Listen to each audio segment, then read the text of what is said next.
Hello, my name is Maverick Evans, and today for the Fall Book Club, we're going to compare the Dune book to the 2021 Dune movie.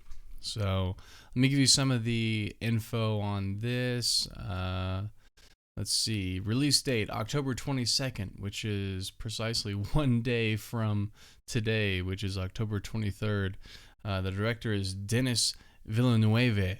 The box office raked in so far 129.7 million, and the music was done by Hans Zimmer.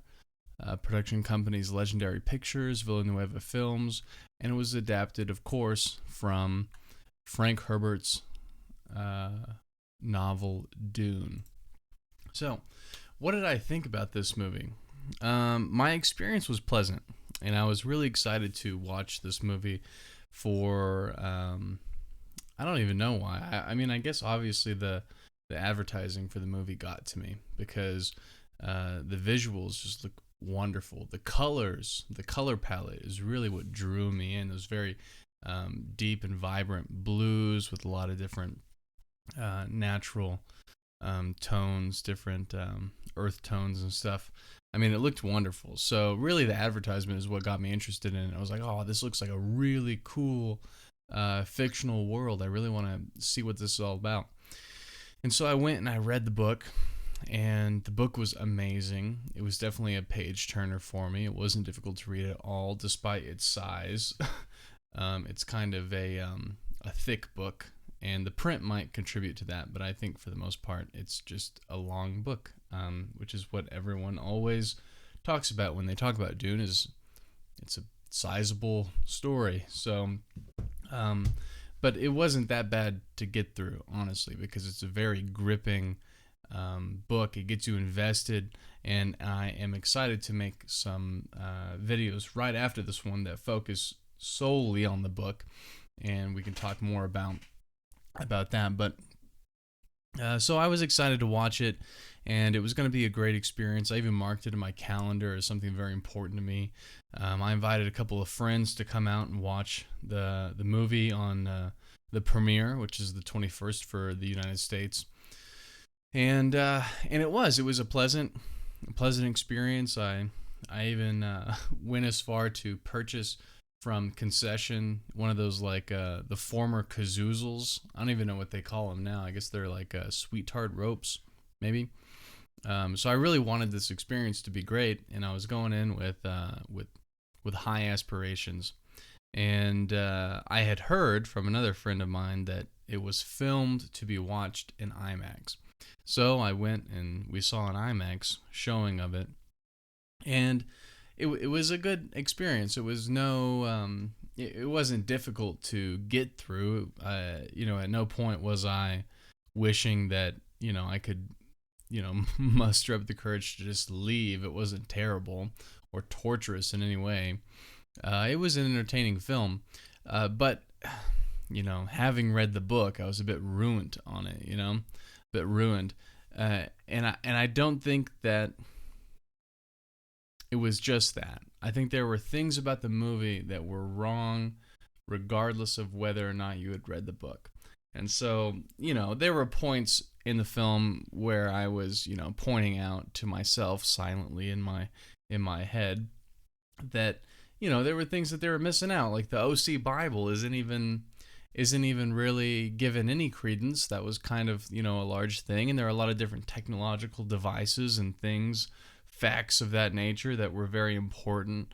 The planetologist, Liet Kynes, was supposed to kind of be the teacher. That's what he serves as in the book, is like the person who tells you all about the planet Arrakis and how, that ecosystem functions, and the things to look out for, and, about the worms and everything. And there really wasn't, at any point, anything like that. So there's quite a bit of information that was not given to the viewer, and I knew about, but, so they gave some things and didn't give others. So, whatever. It's a film format. They have to consolidate. They have limited amount of time. But one of the chief issues that I have with it, aside from all of the nitpicks about, like, these details about the world building that was provided in the book that wasn't given in the film, one of the things I had a problem with was the pacing of the film. It felt so quick. It felt insanely fast. And I think it really was. And the reason for that is because the motivation for everything, the gravitas of each situation was lacking. So, there's an immense amount of character building that goes along, character development that goes along with the book. And because there are a myriad of characters that make up this wonderful ensemble, and each character is given their time and their due in the book. And, they have that ability. Frank Herbert can write and take his time with it and that's, maybe why it ended up being nearly 1,000-page book. I think it was just under 900 pages. And so, at least for my paper copy. And so he had the time to do that. But I think that if you're going to do the film, that you get to pick and choose characters, that you take your time so that we can develop them, so that the viewer cares about them, so that we care about what happens to them in the future.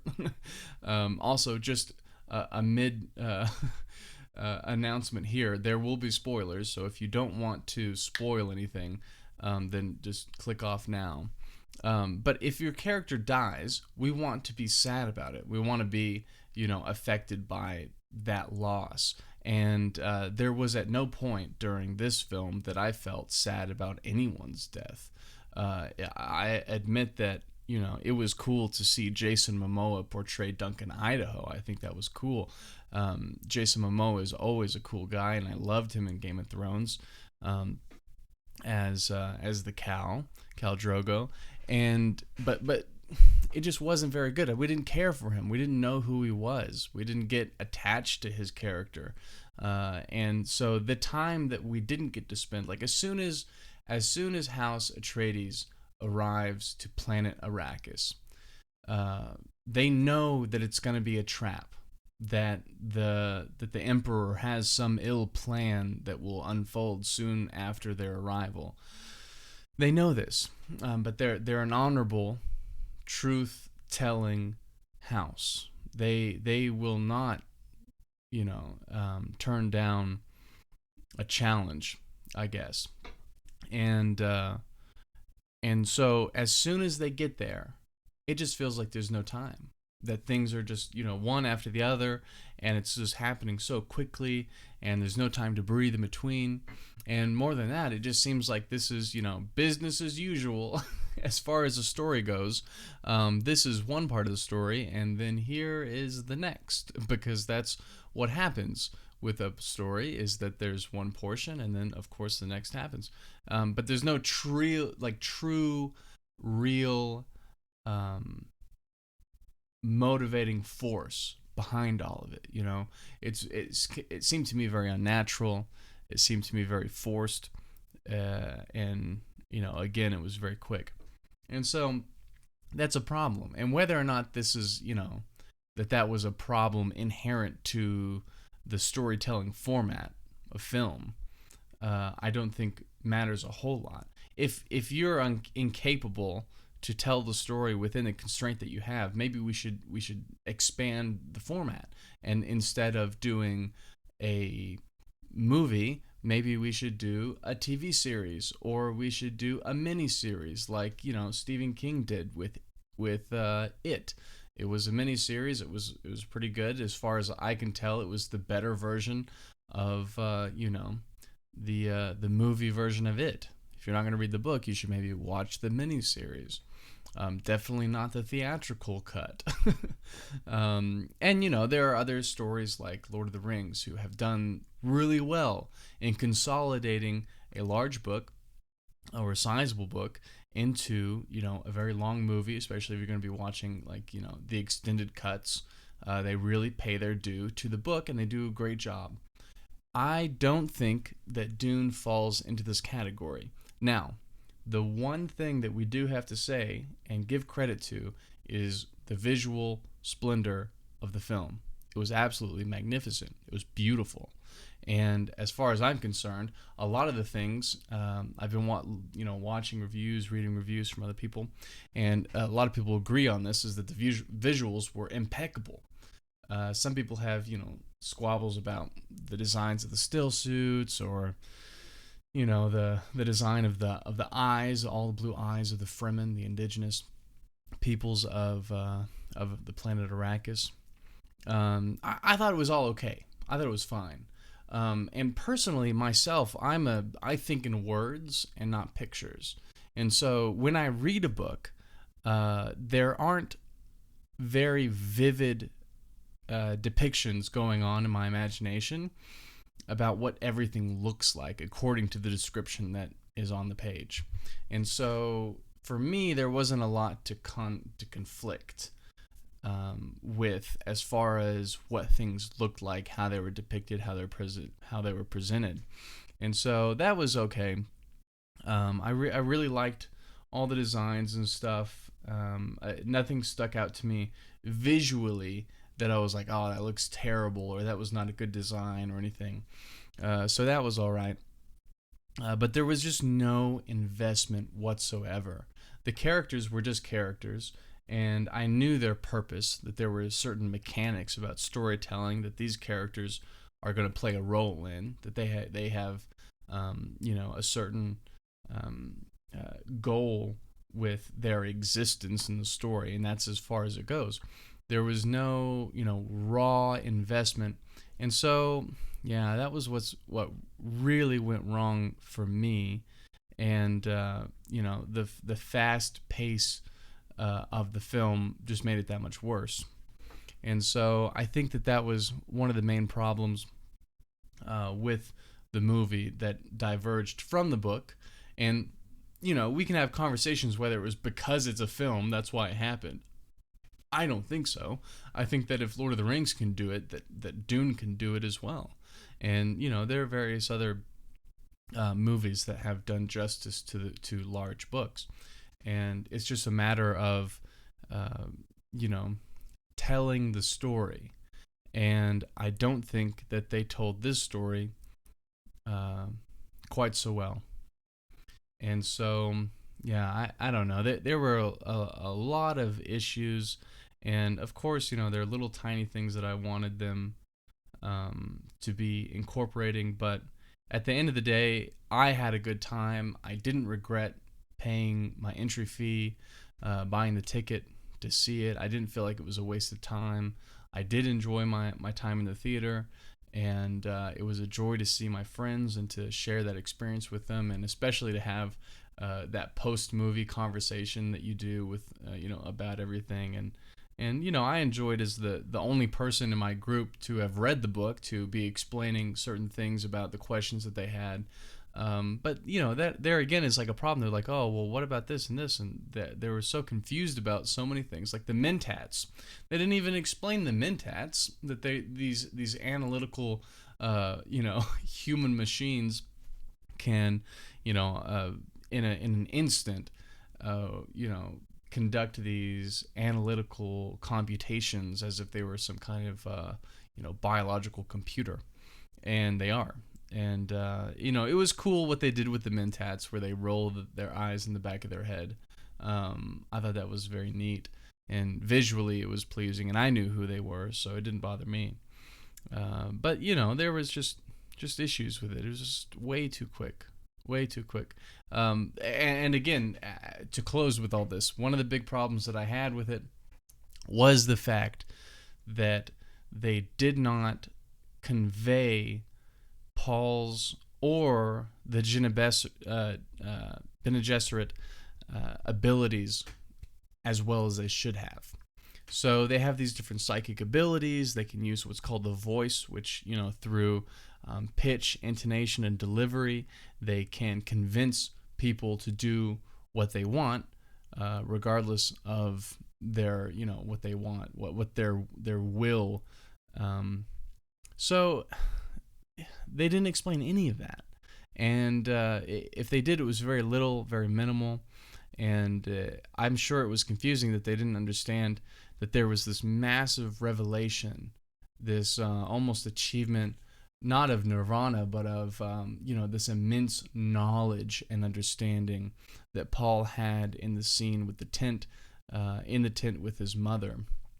And this he realizes the death of his father, Duke Leto, and then suddenly this knowledge rushes through him, as the book describes or conveys, and that was like a major turning point for him. He changed, he matured, he became a new person. He was no longer a boy, albeit 14 or 15, however old he was in the book. He is now a man grown, and that was a major turning point for him as a character. And he's saying things to his mother that she has no idea how he could even know, and it was a very impressionable scene in the book, and one that fell the flattest of all the scenes almost in the movie. And it was something that I was deeply disappointed in, not because it wasn't as enjoyable as me reading the book, although that is the case. That would be a superficial critique, but instead because the information was not delivered to the viewer about what precisely has taken place in that tent, who he is and how he's changed, and what that might mean for the future. And so, yeah, it was just kind of lame, the fact that they didn't pay any attention to that. And I can get that maybe they tried and they gave it a hearty attempt.